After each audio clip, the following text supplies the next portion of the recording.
I am 25 years old, my brother is 22. He lives with me since he moved out of our parents' house, reasons are irrelevant. I came home to find him with his buddies in my home, getting wasted. I was pissed because he never asked if he could have people over. I'm an adult OP, I can do what I want. Apparently he and his friends were throwing a bullet-dodged party. He had been seeing this girl for a bit. She texted him letting him know that she was pregnant, but planning to abort the baby. She asked if he could financially help her pay for the operation. He blocked her. I was horrified. Apparently he and his brilliant friends decided that she had lied about taking birth control, because it's impossible for women to get pregnant if they're on the pill. I was completely disgusted not only by their ignorance towards birth control and safe sex, but by the fact that he would block a girl and leave her completely on her own to handle a problem that he was at least 50% responsible for. I told him, in these exact words, pack your shit and get the out. Obviously more than this has happened in the past. But this was my breaking point. I had tried so hard to bend over backwards for my baby brother. House him when he was homeless, help him get a job, give him rides, only for him to turn out like that? Nope.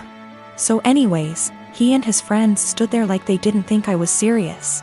I said again, all of you get the out. I don't want to see any of you here again. I told him in no uncertain terms that he needed to collect his things and leave. If he was old enough to make big boy decisions, he was old enough to find a place on his own.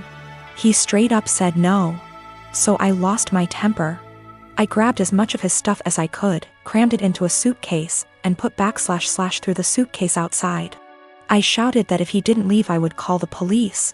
Fast forward tears and begging, he was finally out. That night I got several messages that I was heartless for making him homeless. The pregnancy wasn't his fault because, 1, it was an accident. 2, they weren't a serious couple so he has no reason to help her. 3, she should have been more careful. I called bull, and said I would never allow someone with that sick mindset live under my roof.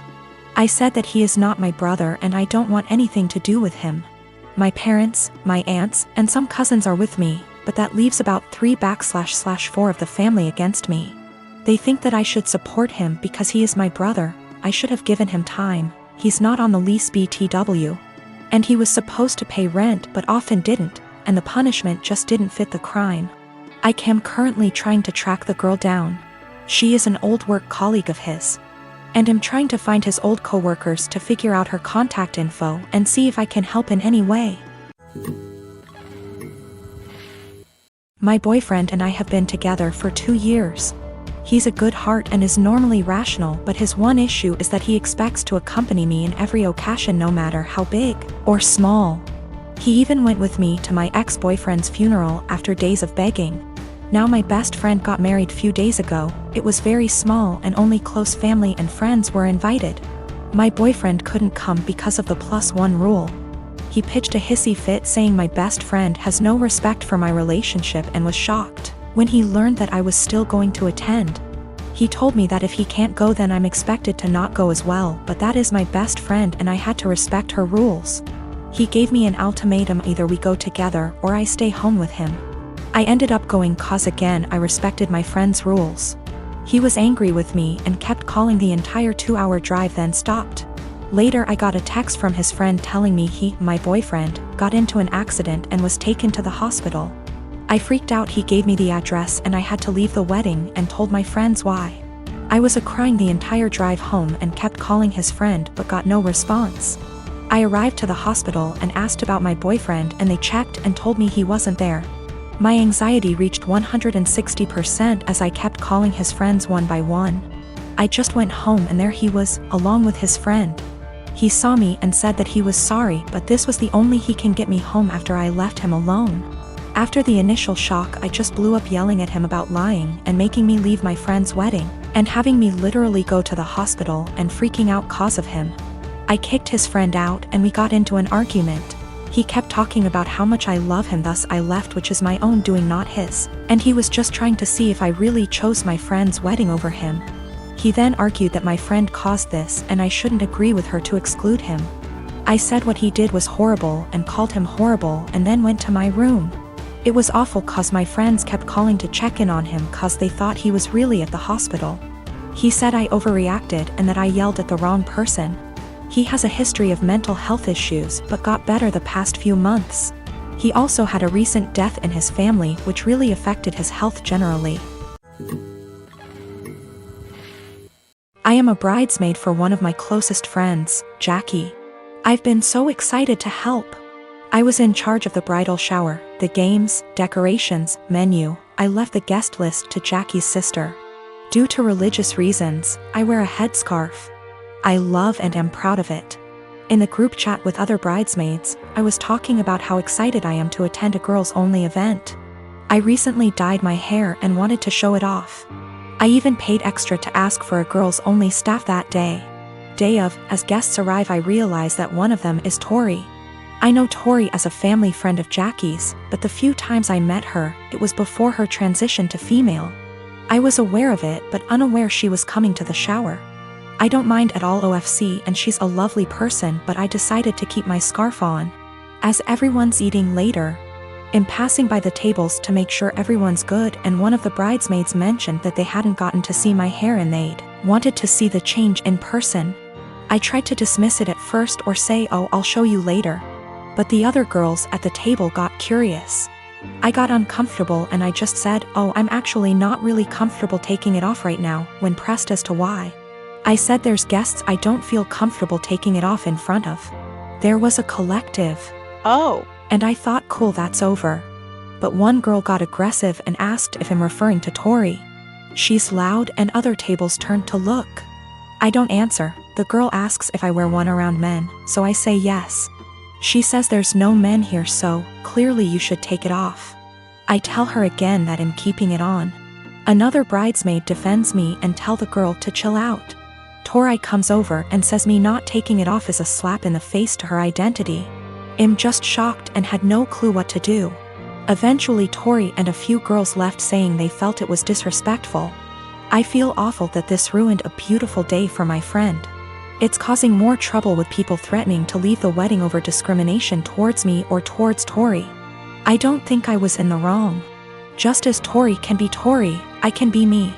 I feel like it would be the equivalent of me making Tori or someone else adjust for me. I feel like we should just accept and respect each other, rather than be woke one-sided. My question is more about being honest as to why I couldn't.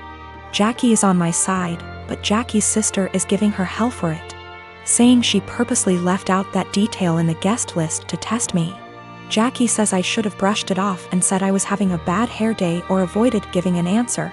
I didn't ever mention Taurus' name in my answer, and I don't think my answer was rude. But seeing how much stress it's causing him, thinking I should have made up a lie? When I said no, Tori and a few others pushed it and Tori gave the ultimatum that I have to take it off as a sign of respect or they would leave. I said no. They ridiculed me, my faith, and even the bride and others for defending me. They were blatantly hateful towards my religion, and Jackie's sister purposely arranged for this to happen. For the religious standpoint, I am not aware of where she is in transitioning or what her sexual preferences are. I would never ask either, as that is personal. But that is information I would like before making a decision on how comfortable I feel with exposing my hair. My husband, 35 years old, does not have a car. He sold his old one to help pay for his brother's wedding. I did not agree on this, but he had this car before we got together, so it's a shared property. Besides that, I have my own car, so that did not affect me till my husband started complaining about having to commute to work and hangout places. He tried to get me to let him drive my car several times, but I stood firm and put a boundary, making him understand that my car will never be driven by him. One of the reasons why is because of how bad his driving is. His brother lives out of town. My husband asked if he could drive my car to the wedding, but I refused, but not because I'm not invited. Another story for another day, because like I said, my car is off limits. He threw a fit calling me unreasonable to let him take public transportation because he can barely stand it for 10 minutes, let alone hours. I said it wasn't my problem, which irritated him but made him stop arguing about it. The day that he was supposed to travel out of town, I woke at 10 a.m. and couldn't find my car key. I went outside and couldn't find my car either. I was beyond pissed. I called him and like I expected, he took it and was on his way to the other town. I lost it and told him I gave him no permission to take it for a whole 5 days and said that if he won't turn around with it and come home then I'd call the cops and report it missing. His response was, "You wouldn't dare do it 'cause you know what would happen." I hung up on him then immediately called the police and told them about my situation. I did not tell them my husband took it because they'd think it's a family dispute and decide to not get involved. I just reported it missing. 2 hours later I got a call from my husband saying he was back in town and was being held at our local police station. I went to the station and talked to the cops. My husband made a scene there swearing over and over that I gave him permission to take it and said I was acting out of jealousy and spite because he was going to attend a wedding that I was not invited to. I took my car and went home, but he had to stay a little longer. He came home in the evening and went on a rage fit about how I created an awful situation and almost caused him to miss his brother's wedding. He called me vindictive, bitter and a lunatic to call the police on him and try to accuse him of stealing my car. He had to leave the same day to be able to be there with his family and decided to extend his stay and he still hasn't gotten back yet. Right now his mom and brother are blasting me for what happened and calling me spiteful.